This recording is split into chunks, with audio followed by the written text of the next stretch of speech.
अजमेर जिले का पुष्कर विधानसभा क्षेत्र में 2,48,000 के करीब मतदाता निवास करते हैं। यहाँ पर निर्वाचन विभाग ने 240 मतदान केंद्र की स्थापना की है। पुष्कर विधानसभा क्षेत्र में पुष्कर नगर पालिका के साथ साथ अजमेर ग्रामीण पंचायत समिति तथा किशनगढ़ पंचायत समिति का कुछ भाग आता है। यहाँ पर नवंबर 2023 में विधानसभा चुनाव प्रस्तावित है। वर्तमान में यहाँ भारतीय जनता पार्टी के सुरेश सिंह रावत विधायक हैं। जैसे जैसे चुनाव का समय नजदीक आ रहा है, यहाँ पर दावेदारों की संख्या भी बढ़ती जा रही है। भाजपा और कांग्रेस दोनों ही पार्टियों में इस बार काफी दावेदार सामने आए हैं। एक ऐसे ही दावेदार अभी हमारे बीच में हैं, नरेंद्र सिंह रावत। आइए हम जानते हैं कौन है नरेंद्र सिंह रावत तथा दावेदारी यहाँ पर क्यों कर रहे हैं पेश।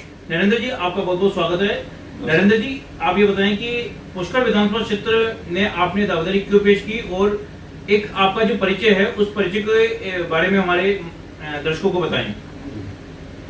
देखिए पार्षद जी, मेरी शुरू से ही बचपन से ही कह लीजिए शिक्षा और सामाजिक सेवा में और धर्म में, भारतीय संस्कृति के प्रचार प्रसार और संवर्धन में, उसके संरक्षण में विशेष रुचि रही है।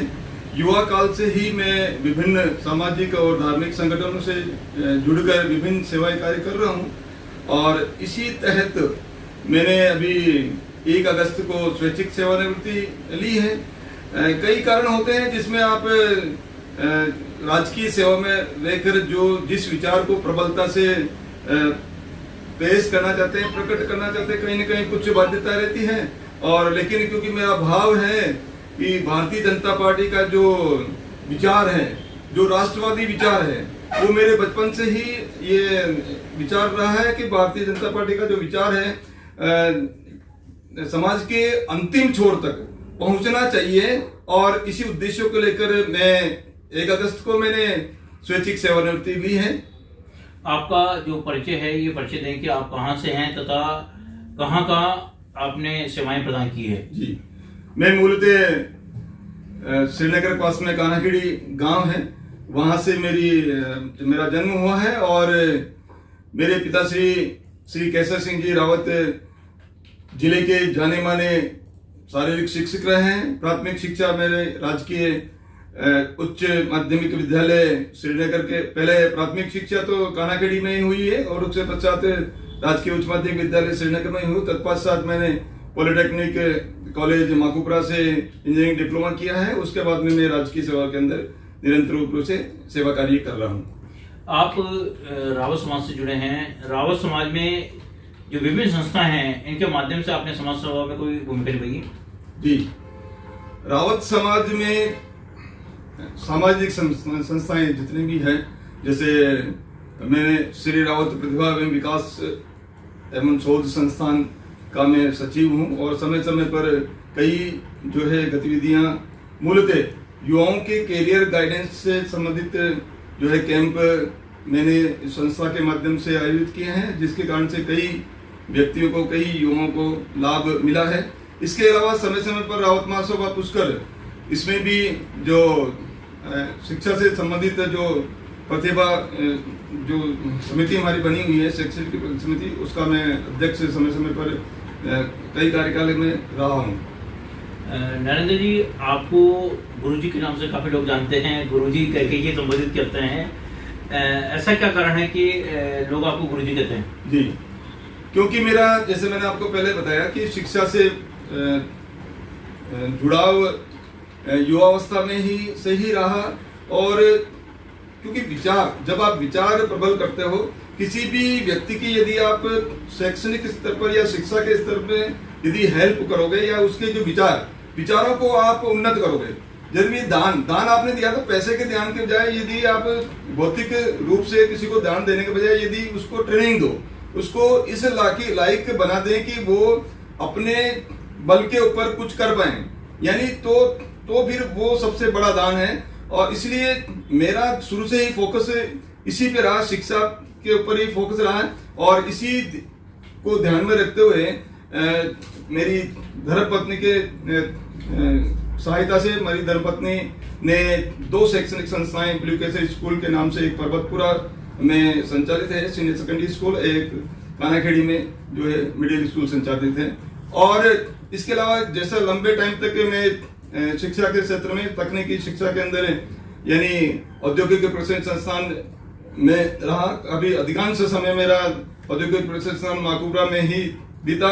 और युवाओं को, क्योंकि हर जगह में शिक्षा के क्षेत्र से जुड़ा रहा, इसके अलावा मोटिवेशनल कैंप भी मैं टाइम टू टाइम, समय समय पर नियमित रूप से जो है मैं करता हूँ। और मोटिवेशनल स्पीकर के रूप में जो है मेरा यूट्यूब चैनल है फ्लाई टू पीक के नाम से, और कोच नरेंद्र सिंह रावत के नाम से जो ये चैनल है, उसके माध्यम से डिजिटली भी मैं ये जो मेरे विचार है मेडिटेशन के ऊपर, काफी करीब 700 के आसपास वीडियो इसके अंदर अपलोड हैं, और जो डायरेक्टली इनडायरेक्टली डिजिटली रूप में भी नियमित रूप से जो है युवाओं को मार्गदर्शन देता रहा हूं। और इसके अलावा समय समय पर फिजिकली, जब भी गर्मी छुट्टियां होती है, जब छुट्टियां होती है तो, या संडे को या कोई भी ऐसा हॉलीडे जहाँ पे लगता है, तो मैं गांव में जाकर और युवाओं को मार्गदर्शन देने में मेरी एक रुचि रही है। और उस रुचि के कारण से ही मैं, ये गुरुजी का जो नाम है मेरे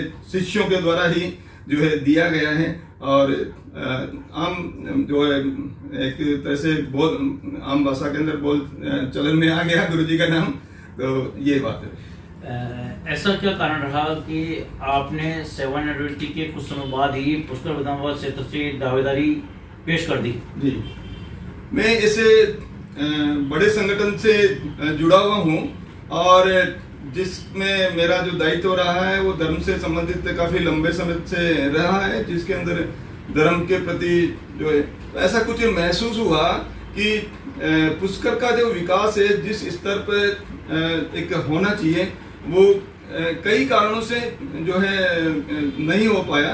तो इस मेरा पुष्कर का आध्यात्मिकरण हो, पुष्कर में आध्यात्मिक भाव जो है ज्यादा से ज्यादा डेवलप हो, उसकी स्वच्छता जो है बहुत उच्च स्तर पर हो, और ऐसा भाव लगे कि एक पुष्कर नगरी धार्मिक और आध्यात्मिकता का जो लेवल है उसको उच्च स्तर पर ले जाकर पुष्कर को विश्व पटल पर स्थापित करने का मेरा एक जो है एक तरह से मन का भाव है। और मैं सोचता हूँ ईश्वर इस मेरी जो भाव है, या जो मेरी परिकल्पना है, मेरा सोच है, या जो मेरे विचार है, उसको भारतीय जनता पार्टी के माध्यम से ये मेरे को साकार करने का मौका ईश्वर जरूर देंगे।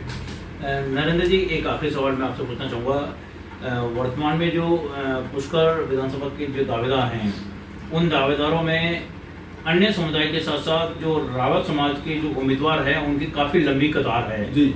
उनमें और आप में ऐसा क्या अंतर नजर आता है कि लोग आपके प्रति आकर्षित हो और आपको वोट दें? देखिए, प्रत्येक व्यक्ति की व्यक्तिगत जो है क्वालिटी कह लीजिए जो है वो होता है। किसी दूसरों में क्या क्वालिटी है या क्या ड्रॉबैक्स है, मैं उस पर नहीं जाता हूँ।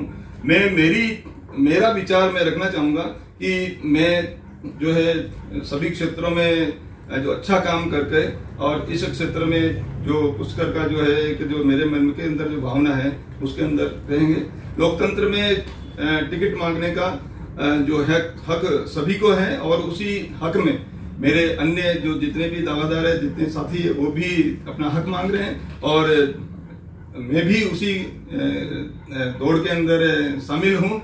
अब ईश्वर जिनको इस पुष्कर राज की सेवा करने का जो मौका देंगे तो उनको संभव हो पाएगा, और भगवान करेंगे भारतीय जनता पार्टी के जो संगठन है वो मुझे पूरा विश्वास है कि मेरे को पुष्कर सरोवर या पुष्कर राज तीर्थराज पुष्कर राज की सेवा करने का मौका देंगे। शिक्षा के दानी के नाम से आपको जाना जाता है कि शिक्षा का आप दान कर रहे हैं। पुष्कर विधानसभा क्षेत्र में जो अनेक दावेदार हैं, ये अपने अपने समुदाय का नाम लेकर टिकट मांग रहे हैं कि मैं रावत समाज से हूँ, मैं मुस्लिम समाज से हूँ, मैं जाट समाज से हूँ। समाज को आधार बनाकर और टिकट की अपेक्षा कर रहे हैं। ऐसे में आप जो हैं, आप कुछ अलग नजर आ रहे हैं, क्या कहना चाहिए आप? देखिए, राष्ट्र प्रथम, समाज अपनी जगह है, ये है कि समाज की भूमिका रहती है, लेकिन जहाँ कहीं अपना देश की बात आती है तो पहले राष्ट्र प्रथम है। जहाँ पर राज्य की बात होती है फिर उस समय हम समाज की बात नहीं करेंगे, उस समय राज्य प्रथम है। और जब आपके क्षेत्र की ऐसी कोई बात होती है तो तब जाके हम जाति को हम मान सकते हैं। इसलिए जाति का एक अहम भूमिका रहती है, ऐसी बात नहीं है। मैं जातिवाद के ऊपर ज्यादा विश्वास करता नहीं हूँ, लेकिन फिर भी जिस जाति के अंदर मेरा जन्म हुआ है उस जाति के प्रति सोचना, उस जाति के युवाओं को जो है बढ़ावा देना, मार्गदर्शन देना, जो अज्ञानता फैली हुई है उसको ज्ञान देना, और उसी उद्देश्य से मैं जो विभिन्न संगठनों में जो जुड़ा हुआ हूँ वो कार्य कर रहा हूँ। धार्मिक और सामाजिक और जो शिक्षा के क्षेत्र से जुड़े हुए जो भी संगठन है उससे काफ़ी संगठनों से विवेकानंद संदेश यात्रा में मैं सह संयोजक का दायित्व मेरे को मिला है। इसी तरह से 84 कोष यात्रा में भी सह संयोजक का दायित्व नियमित रूप से रहता है। ये राम सेतु जो यात्रा निकली थी उसके अंदर भी मेरा विभिन्न भूमिका रही, और राम मंदिर में जो ये धन संग्रह का जो के लिए जो नगर के अंदर जो समिति बनी उसके अंदर भी सह संयोजक का दायित्व जो रहा है। इसी तरह से भारतीय किसान संघ में भी थोड़ा सा मेरी भूमिका है, और कई संगठन हैं जिसमें कार्य करने का मौका मिल रहा है। और इसी संगठन के कारण से जब मौका मिलता है तो नेतृत्व करने के गुण है, काफ़ी कुछ सीखने को मिलता है, काफ़ी कुछ जो मन का भाव है, हमारी जो लोगों की भला करने का, जो समाज का भला करने का जो उद्देश्य है, जो भाव है, वो पूर्ण हो पाता है। शिक्षा का दान देने में आपने पात्रता को आधार बनाया, जातिवाद को आपने नहीं देखा कि जो शिक्षा ग्रहण करने वाला है वो किस जाति का है। केवल आपने ये देखा कि उसकी पात्रता है कि उसे शिक्षा की आवश्यकता है। अभी मैं जैसे मेरे कई इस साल भी नियमित रूप से मोटिवेशनल कैरियर गाइडेंस के जो कैंप जो हुए हैं हर गांव में मैंने किए हैं। अभी जैसे तिलोरा में किया है, डुमरा में किया है, गोड़ियावास में किया है, कानाखेड़ी में किया है, श्रीनगर में किया है। तो उस समय विशेष जाति यानी ऐसा नहीं कि मैं मेरी रावत जाति के युवाओं को ही बुला के प्रशिक्षण दे रहा हूँ। जरूरी है आप अपनी जिस जाति में आप पैदा हुआ उसका आपको ध्यान रखना है, प्रथम उसका ध्यान रखना है। लेकिन जब आप एक बड़ा सोचते हैं तो इन सभी कैंपों के अंदर मैंने सर्व समाज के जितने भी, चाहे कोई भी समाज हो, कोई सी भी जाति हो, सभी वर्ग के बच्चों को जो है उनको मैंने मोटिवेशनल दिया है। इसी तरह से एडमिशन जैसे गांव के अंदर अभी भी शिक्षा का काफ़ी अभाव है, और आजकल ऑनलाइन एडमिशन्स वगैरह जो इंस्टीट्यूट के अंदर होता है, जैसे ITI के अंदर में एडमिशन्स होते हैं। कई बच्चे एडमिशन जो काउंसलिंग के टाइम में या फॉर्म जब अप्लाई करते हैं ऑनलाइन उस टाइम काफ़ी गलतियां करते हैं।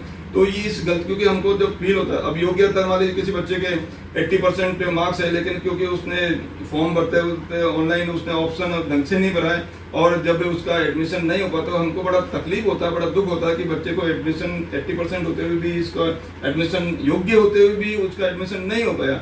और क्योंकि ऑनलाइन प्रोसेस है उसमें बाद में हम कोई भी कुछ नहीं कर सकता है, और बच्चे का, उस विद्यार्थी का पूरा साल जो है खराब होता रहता है। इस बात को मैंने जो है एनालिसिस किया, विश्लेषण किया कि इसका कैसे निस्तारण किया जा सके, और उसी उद्देश्य को लेकर मैं आज मैं इस साल इस वर्ष बड़े बड़े गांवों के अंदर, अजमेर जिले के अंदर जो बड़े बड़े गांव है उसमें नियमित रूप से ये कैरियर काउंसलिंग की, विशेषकर ITI पॉलिटेक्निक इंजीनियरिंग कॉलेज में एडमिशन्स के लिए क्या क्या बातें ध्यान में रखना चाहिए, क्या क्वालिफिकेशन होना चाहिए, कैसे आपको फॉर्म भरना है, कैसे ऑप्शन फॉर्म भरना है ये, और एडमिशन के टाइम में first counselling, second counselling, internal sliding कैसे क्या होती है, तो वो सभी बातें उनको विस्तृत रूप से समझाकर, ताकि फॉर्म अप्लाई करते वक्त तो वो बिल्कुल ध्यान रखें और अपनी जो योग्यता है उचित, जो जिसकी मेरिट जो योग्य बच्चा है वो कहीं अयोग्य अपने आप को नहीं समझे, और ऐसा मतलब उसका एडमिशन से ऐसा नहीं है कि वो एडमिशन उसका नहीं हो पाए। भारतीय जनता पार्टी आपको टिकट क्यों दे, आपकी जीत का आधार क्या है तथा क्षेत्र में आपकी छवि क्या है, इन 3 सवालों का आप संयुक्त रूप से एक छोटा सा संक्षिप्त में जानकारी दें। मैं भारतीय जनता पार्टी के विचारों से जो है शुरू से जन्म से ही, या जब से होश संभाला है तभी से, क्योंकि मेरा जो परिवार है पूरा पीढ़ियों से इसी जो मत से या इसी विचार से जुड़ा हुआ है, और नियमित रूप से जब भी जैसी आवश्यकता पड़ती है प्रत्यक्ष रूप से इस संगठन के लिए कार्य मैं करता ही हूँ। और अब क्वेश्चन ये है कि मेरे को उम्मीदवार क्यों बनाए? ये तो पार्टी का सोचने का विषय है।